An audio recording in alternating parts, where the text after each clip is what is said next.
हल्की हल्की दरार है पर पूरी जोशीमठ खतरे में है। कहाँ मरो उसके बाद हमको नहीं पूछे, सिर्फ वोट के बारे पूछ जाते। हमारी कोई पूछ नहीं है। जोशीमठ में ऑन द स्पॉट देखिए आप कि क्या स्थिति है। और 4 तारीख को हमको निकाल दिया कि करो खाली करो खाली करो। शिविरों में 6-6 लोग 7-7 लोग एक साथ रह रहे हैं हम लोग। रोज 2 करोड़ के आसपास का नुकसान है।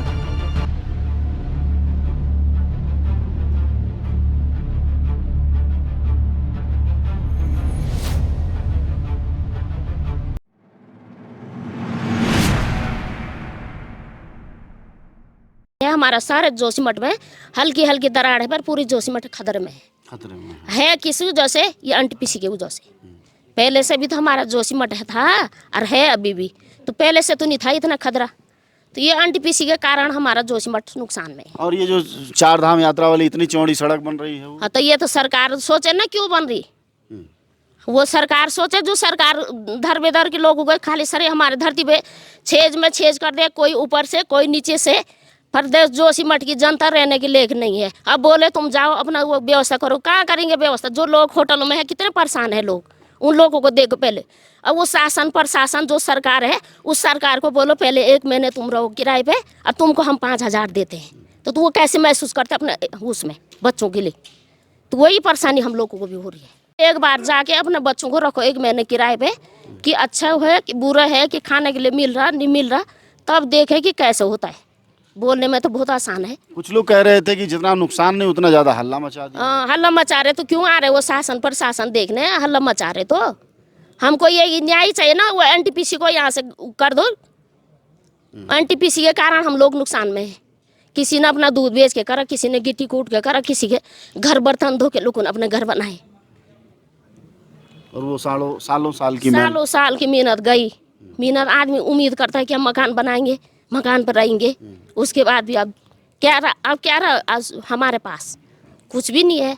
आज हमको 2 महीने यहाँ धरने में बैठ रखा, किसी ने इतना आगे दिखे कि माँ बहन तुमको क्या परेशानी? आ रहे बाहर से बोले ये है वो है, खाली नेता अपनी बड़ी बड़ी कारों में जा रहे, बड़ी बड़ी फ्लैटों में जा रहे। गरीब को कौन पूछेगा?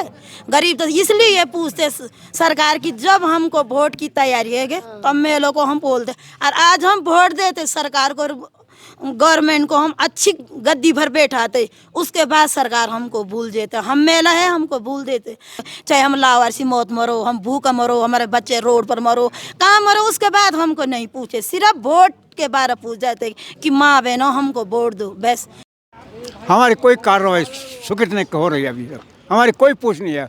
रात हमको नहीं मिल रही है, रात आ रही ट्रक रात पड़ रही हो, रात भी जा रहा है, हमारे लिए कुछ नहीं मिल रहा। आप कहाँ रहते हैं? तो गुरुद्वारा में रहते हैं। गुरुद्वारा में रहते हैं। तो गुरुद्वारा में तो आप लोग घर छोड़ के अलग रह रहे हैं? अलग रह रहे हैं। घर धंस गया है? घर खत्म हो गए। अच्छा, क्षतिग्रस्त हो गए पूरी, वहाँ जाना ही क्या जाना है।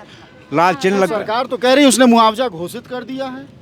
अभी तो कुछ नहीं हुआ, रुपया नहीं मिला? मिला है थोड़ा बहुत मिल गया है। हाँ। पर हम चाह रहे हैं कि हमारा जो है खड़ा खर्चा हमारे मकान की जो लागत बनती है वो दिया जाए। ये देखिए हकीकत जिस पर सरकार ने प्रतिबंध लगा दिया है कि एक कमरे में हमको रखा है। हाँ, 4-5 लोग हम एक कमरे में रहते हैं। अच्छा, ये देखिए बाथरूम है, ये भी किस तरह फट गया है, ये कमरा है, और ये देखिए दीवारें कभी भी धंस सकती हैं। जब मैं आपसे बात कर रहा हूँ और जब ये हकीकत दिखा रहा हूँ तो हो सकता है कि हमें भी दिक्कत हो जाए।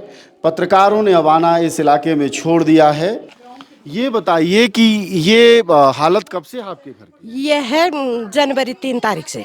अच्छा, अब 3 तारीख से और 4 तारीख को हमको निकाल दिया कि करो खाली करो खाली करो खाली, सामान फेंक रखे जगह जगह, ऐसे बारिश में पॉलिथीन से ढका ढुकू के किसी के घर में। और हमको एक कमरा मिल रखा ऊपर जेम भेम में, बस वहाँ पर रहते हम 5।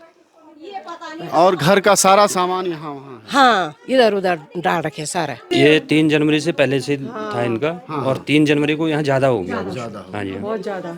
मतलब 3 जनवरी ही वो काल की रात है जब से 3 जनवरी की बात। वो तो बेचारे इतने दुखी है। मैंने भी बात करी उनसे, मैंने कहा ऐसे मत करो, मैंने कहा होगा जरूर अच्छा हो। कह रहे मैं तो आने वाला ही नहीं हूँ, जोशीमठ कोई कुछ नहीं करता, मेरी देवी यहाँ पे पड़ी हुई है, खंडरों में पड़ी हुई है। मैं कैसे, भाई सही बात है, प्राण प्रतिष्ठा वाली देवी है, वो ऐसी थोड़ी ना उठ जाएगी। घर के हाल देखो आप, कैसे किस तरह करके उन्होंने ये बनाया होगा बेचारा, और निस्वार्थ भावना से सबकी सेवा करते हैं वो, ऐसे भी नहीं उन पर शक्ति है, सबका भला करते हैं वो। है ना। तो कम से कम सोचना चाहिए इंसान को कि भाई आदमी किस तरह करके, अभी देखो इन्होंने मेरे सामने ये नया बनाया था कि मैं नया मकान बना रहा हूँ, और देखो क्या हाल हो गए उनके, हैं। वो कह रहे मैं आऊंगा ही नहीं जोशीमठ, मैंने आने नहीं है, मैं तो जा रहा हूँ। जो सरकार वहाँ पे देहरादून में, दिल्ली में बैठ करके ये प्रचार, ये न्यूज़ सोशल मीडिया पे डाल रही है कि जोशीमठ में स्थिति सामान्य है, तो मैं सरकार से ये कहना चाहूँगी कि आप यहाँ पे आइए जोशीमठ में, ऑन द स्पॉट देखिए आप कि क्या स्थिति है, पर डे कितना धंस रहा है। तो यहाँ पर आप करके आप बयानबाजी कीजिए, यहाँ पे पहले देखिए, फिर उसके बाद बयान दीजिए कि जोशीमठ में स्थिति सामान्य है।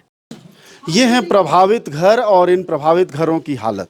पड़ोसी इन घरों में घुसने की हिम्मत नहीं कर रहे और जिनका ये घर है वह खुद खाली करके जा चुके हैं।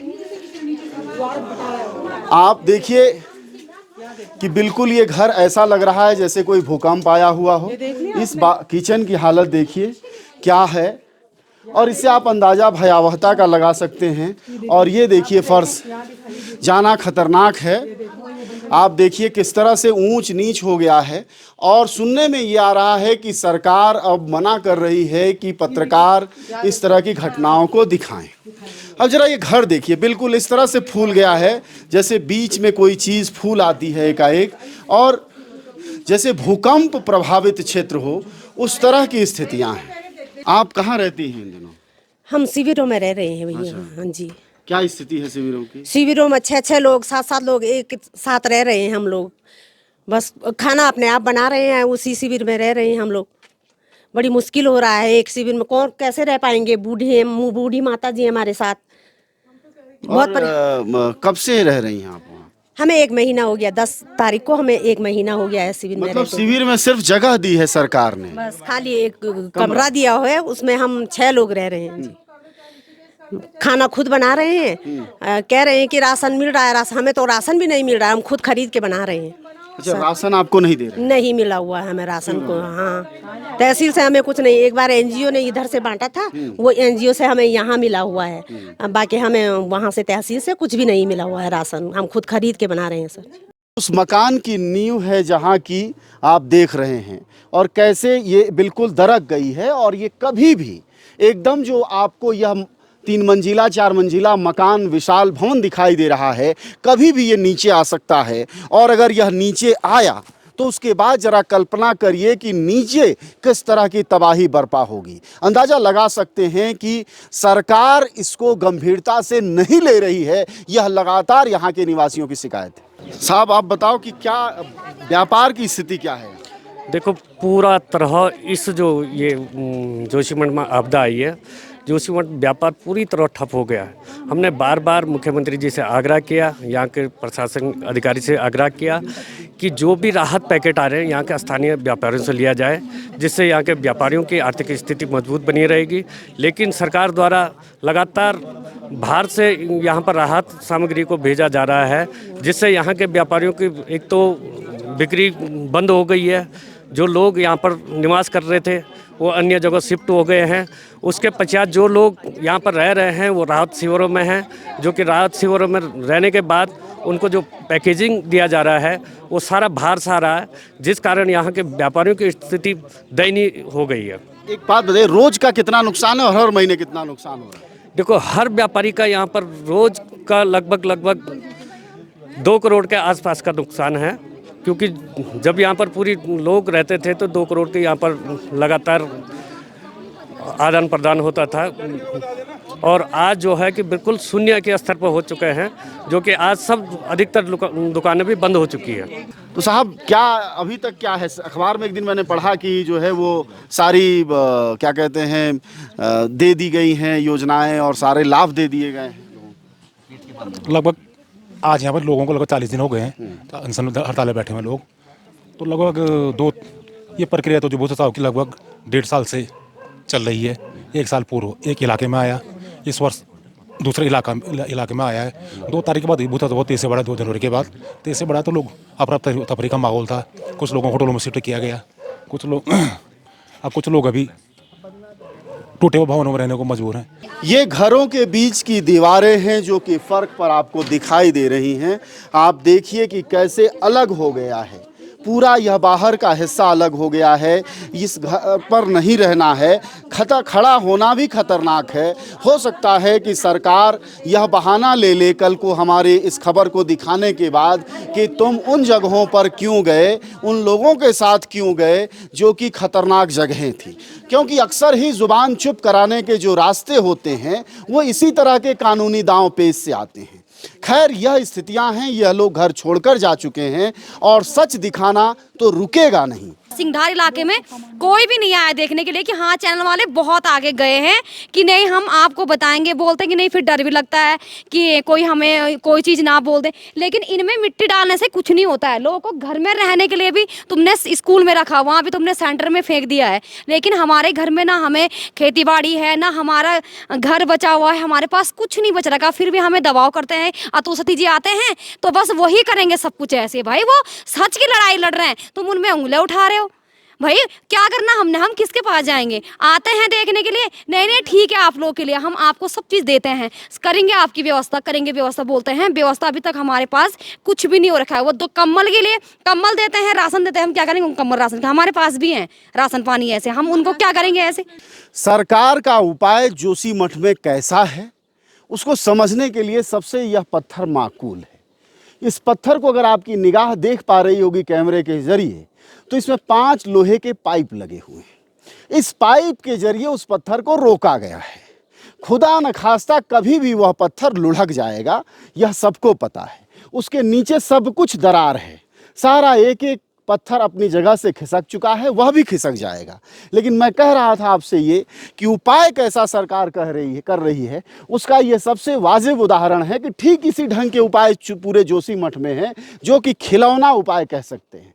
और यह एक खिलौना उपाय है।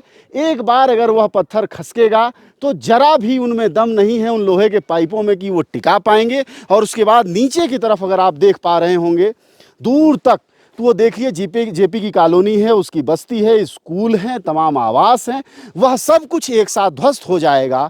और एक दिन जब यह हो जाएगा तो सरकार की ओर से बयान आएगा और सारे मीडिया वाले दिखाएंगे कि दरअसल यह एक्ट ऑफ गॉड था।